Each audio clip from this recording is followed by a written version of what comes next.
1996 Chevy pickup truck. I'm going to straighten out this power steering pulley and get her put on there a little bit straighter than what she is. Going to start the process by getting this fan out of my way. More than likely, in my experience, I'll be re-threading, re-tapping the inside of this hole so that I could use a pulley press to put that on there, and those threads can get mangled and or gunked up, which leads to them getting mangled. Got it on there.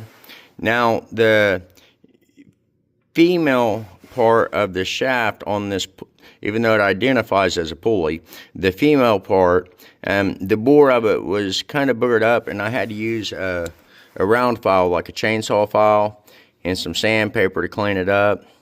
And these threads in here weren't catching. Somewhere I've misplaced my tap. Nonetheless, did what I had to do to get the bolt to thread in there good enough to get this thing to feed on there. Use a light coat of grease on this helps too. I've learned real light coat grease, enough just to where that you wipe it off. Now I'm going to put it all back together again.